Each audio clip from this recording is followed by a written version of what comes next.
Good morning friend, कैसे हैं आप लोग। उम्मीद करता हूँ सब अच्छे होंगे।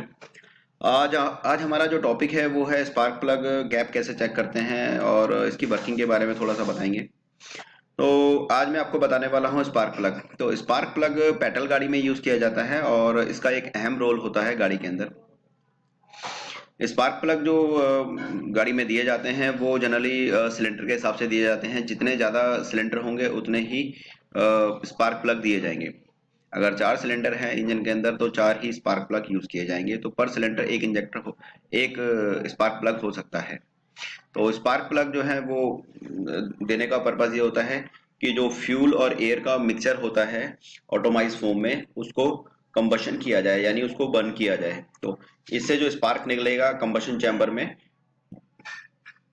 जब ये स्पार्क निकलेगा तो कंबशन चैम्बर में जो फ्यूल और एयर का मिक्सचर होगा वो उसमें ब्लास्ट होगा, जिसकी वजह से कंबशन हो पाएगा। पेट्रोल गाड़ी का ये सिद्धांत होता है। तो जनरली स्पार्क प्लग जो होता है वो कुछ इस प्रकार का होता है जो आप देख पा रहे हैं इस जगह पे। ठीक है, यहाँ पे ये इसका, यहाँ से और इस एरिया के बीच में ये इलेक्ट्रोड गैप होता है। यानी इस गैप को मेंटेन करना जरूरी होता है, क्योंकि स्पार्क जो होता है वो यहाँ से यहाँ पे टकराएगा। यानी ये वाली जो बॉडी होती है एक तरह से बेस होती है और यहाँ से वोल्टेज रन करती है। इसके बीच में गैप दिया जाता है। अगर ये गैप कम और ज्यादा हो तो फ्यूल कंजप्शन बढ़ या घट सकता है। तो इसको मेंटेन करना जरूरी होता है। थोड़ा सा बताना चाहूंगा, इसका जो स्पार्क प्लग गैप होता है 0.90 mm से लेके 1.1 mm तक रखा जाता है। लेकिन मैन्युफैक्चरर टू मैन्युफैक्चरर चेंज हो सकता है या स्पेसिफाइड वैल्यू चेंज हो सकती है एज पर मैन्युफैक्चरर स्पेसिफाइड। तो वो जरूरी नहीं है कि 0.90 से 1.1 mm ही रहेगा, लेकिन मैक्सिमम गाड़ियों के अंदर यानी 4 व्हीलर्स के अंदर ये यूज किया जाता है। 2 व्हीलर्स के अंदर चेंज किया जाता है। अगर रेसिंग व्हीकल है तो उसमें चेंज हो सकता है, और नॉर्मल व्हीकल है तो उसमें चेंज हो सकता है। तो ये हार्ड एंड श्योर नहीं है कि ये ही रहने वाला है, लेकिन ये एक जनरली रखा जाता है। इसका मटेरियल के बारे में बात करते हैं स्पार्क प्लग के। तो ये वाला जो आप देख रहे हैं अभी लेटेस्ट, जो आप स्पार्क प्लग देख रहे हैं, जो लेटेस्ट वाला आ रहा है वो इरिडियम टाइप स्पार्क प्लग होता है। तो हम इरिडियम जो होता है अलॉय उसका यूज करते हैं इसकी टिप पे, जो कि लाइफ लॉन्गर होता है। यानी इसकी लाइफ काफी अच्छी होती है, जल्दी डैमेज नहीं होता, कार्बन प्रोसेस कम होता है। और बाकी प्लेटिनम अलॉय यूज किया जाता है ताकि यहाँ पे इस जगह पे कोरोजन कम हो, या फिर कार्बन प्रोसेस, जो एग्जैक्ट नेम है, कार्बन प्रोसेसिंग इस जगह पे ना हो। कार्बन प्रोसेसिंग की वजह से स्पार्क जो होता है वो हल्का हो जाएगा और कंबशन प्रॉपर नहीं हो पाएगा। तो उसको बेटर करने के लिए आज की डेट में लेटेस्ट वाला जो है iridium type spark plug use करते हैं ताकि कार्बन प्रोसेस कम हो।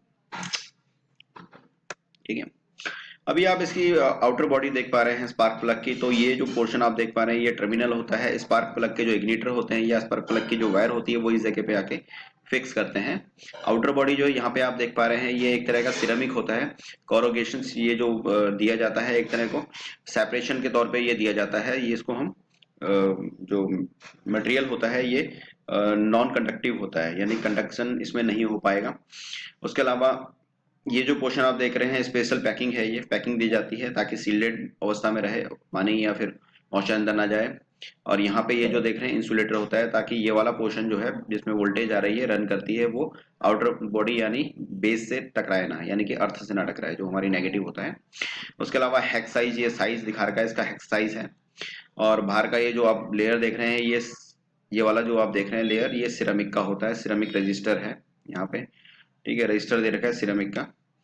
उसके अलावा मेटल सेल है, आउटर मेटल सेल होता है जो कि अटैच होता है। ये वाला पोर्शन जो होता है ग्रूव्स बने हुए हैं, आप थ्रेड देख पा रहे हैं, ये थ्रेड सिलेंडर ब्लॉक के ऊपर हम लोग फिक्स करते हैं, यानी कंबशन चैम्बर के ठीक ऊपर। उसके अलावा ये गैस्केट होता है, ये वाला यहाँ पे गैस्केट दिया जाता है ताकि सील्डेड हो जाए। कॉपर कोर, अंदर जो कोर होती है इसके बिल्कुल नीचे वो कॉपर की होती है। कॉपर क्योंकि बहुत अच्छा कंडक्टेंस करता है वोल्टेज के लिए, इसलिए हम इसका यूज करते हैं। और ये स्पार्क प्लग का गैप होता है, और ये सेंटर ग्राउंड इलेक्ट्रोड हो गया यहाँ से और यहाँ के बीच में। ठीक है, तो यहाँ पे क्या होता है कि यहाँ पे इलेक्ट्रॉन्स और जो प्रोटॉन्स होते हैं वो रन करते हैं। अच्छा, इसको जो चेक करने का तरीका है वो आप देख सकते हैं। इसमें हम फिलर गेज का यूज भी कर सकते हैं। तो that is a kind of filler gauge. तो बेसिकली ये एक राउंड फिलर गेज होती है जिसको हम यहाँ पे आप देख पा रहे हैं 1.100, यानी कि इतनी वैल्यू है इसकी। यहाँ कम से ले लेते हैं 0.020 है। बढ़ता जा रहा है। और यहाँ पे हम लोग जनरली, मैंने आपको बताया था, तो इस तरह से कर सकते हैं चेक। तो इससे हम चेक किया जा सकता है, इसके बीच में फिक्स करके, इन दोनों के बीच में फिक्स करके फिलर गेज को लगा के हम चेक कर सकते हैं। ठीक है। अच्छा, एक चीज और बतानी है कि स्पार्क प्लग थोड़ा सा वहीं पे ले चलते हैं। स्पार्क प्लग में कई बार क्या होता है, इस जगह पे कार्बन आ जाता है, इरिडियम वाला नहीं है तो इस जगह पे कार्बन आ जाता है, और हम इसको जो है क्लीन कर सकते हैं, किसी मेटल से कर सकते हैं, या फिर हम लोग एमरी पेपर से भी साफ कर सकते हैं। ज्यादा नहीं रगड़ना होता, हल्का कार्बन यहाँ पे साफ करके इसका गैप ऊपर से थोड़ा सा हिट करके हल्का सा इसको रीअलाइन कर सकते हैं, और गैप इतना रख सकते हैं इसमें। ठीक है। अगर ये इसके इस जगह पे कार्बन आ जाता है बहुत ज्यादा, आपको हल्का ऑयल नजर आए, इस जगह पे पूरा जला हुआ नजर आए, या मेटल की शक्ल चेंज हो जाए, यानी कि उसकी जो स्ट्रक्चर है उसमें चेंजेस हो जाए, या फिर कलर आपको डी कलर नजर आए यहाँ पे, तो इसका मतलब है, हो सकता है कि ये शॉर्ट हो चुका है। कई बार ये शॉर्ट भी हो जाता है। तो शॉर्ट अवस्था में आपको क्लियर हो जाएगा, यहाँ पे पूरा जला हुआ नजर आएगा, इस जगह पे ये पोर्शन जला हुआ रहता है। तो चेंज करना सही रहता है, आपको उस कंडीशन में चेंज ही करना पड़ेगा। अच्छा, स्पार्क प्लग के अंदर जो वोल्टेज आती है वो कितनी होती होगी, कभी गैस किया है आप लोगों ने? तो ये जो वोल्टेज होती है, ये वोल्टेज काफी अधिक मात्रा में होती है, जो कि लगभग 14,000 वोल्ट से लेके और 25,000 वोल्ट तक जनरली रहती है। यानी 25,000 वोल्ट तो आप लेके चलें, इतनी रहती है। उसके अलावा कुछ कंडीशंस में, रेयर कंडीशन में, ये 45,000 वोल्ट तक भी चली जाती है। यानी कि हमारे गाड़ी के अंदर इतना ज्यादा करंट, इतना ज्यादा वोल्टेज रन करता है, वो कैसे? क्योंकि बैटरी तो सिर्फ 12.6 है वोल्ट ही बनाती है, लेकिन इतना ज्यादा कैसा होता है, उसके लिए जिम्मेदार होती है इग्निशन कॉइल। तो पहले हम लोग जो इग्निशन कॉइल यूज करते थे वो नॉर्मल वाली इग्निशन कॉइल होती थी, और अभी जो हम इग्निशन कॉइल यूज करते हैं वो कॉइल यूज करते हैं इलेक्ट्रॉनिकली ऑपरेटेड, यानी कि ऑलरेडी पूरी तरह से सील्डेड होती है, उसको रिमूव नहीं किया जा सकता, तो उसको रिप्लेस ही किया जाता है अगर खराब होती है तो अभी आप ये देख पा रहे हैं, ये इग्निशन कॉइल दिखा रखा है।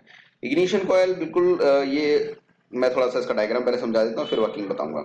तो यहाँ पे हमने बैटरी का ग्राउंड इसको जोड़ दिया है, उसके बाद इसका पॉजिटिव जो है हमने इग्निशन कॉइल के एक जगह पे दिया। ये जो इग्निशन कॉइल में ये वायर जा रही है, ये प्राइमरी सेक्शन में जा रही है, यानी कि मेन जो पतली वायर होगी उसमें जाएगी। उसके बाद बीच में जो है हम लोगों ने इसको ग्राउंड दे रखा है। अच्छा, यहाँ से जो इसको टर्न कर रहा है वोल्टेज, यहाँ से आ रही है, सॉरी, यहाँ से जो वोल्टेज आ रही है बीच में से, ये वोल्टेज आ रही है सेकेंडरी कॉइल से। तो सेकेंडरी कॉइल हैवी होती है और प्राइमरी कॉइल पतली होती है।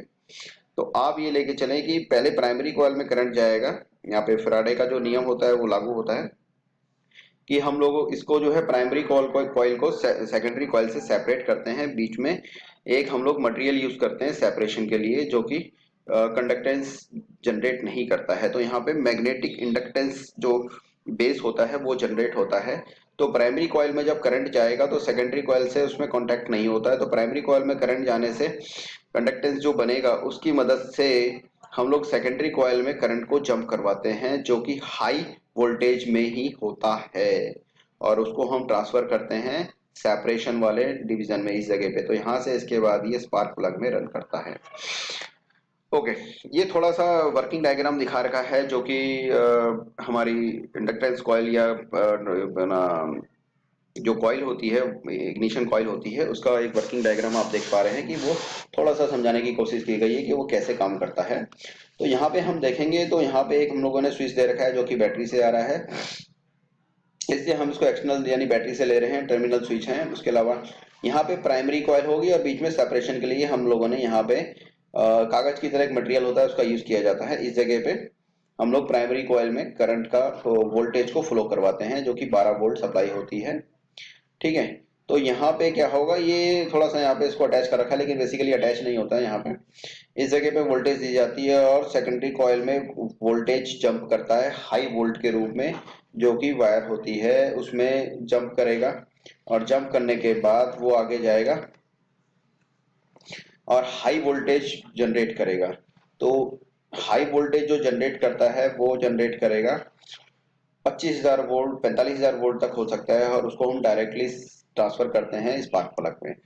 इसकी जो वर्किंग मैकेनिज्म होता है इग्निशन कॉइल का, वो बेसिकली अगर आपने ट्रांसफार्मर देखा हो छोटे वाला जो 12 वोल्ट का होता है, या 24 वोल्ट का एक ट्रांसफार्मर होता है जो कि हम वोल्टेज से करते हैं, तो उससे हम क्या करते हैं, ज्यादा वोल्टेज से हम कम वोल्टेज में ट्रांसफर करते हैं, इसी प्रकार से हम कम वोल्टेज से ज्यादा वोल्टेज बना सकते हैं। तो इस प्रकार से यूज किया जाता है इसको। तो इग्निशन कॉइल का जो पर्पस होता है वो ये होता है कि हम लोगों ने अगर इसमें मोटी वायर में करंट दिया, मतलब सॉरी, अगर हमने प्राइमरी में वाइंडिंग में करंट दिया तो सेकेंडरी वाइंडिंग में जो करंट है वो हाई वोल्ट के रूप में ही हमें प्राप्त होगा। इसका यूज किया जाता है इस प्रकार से।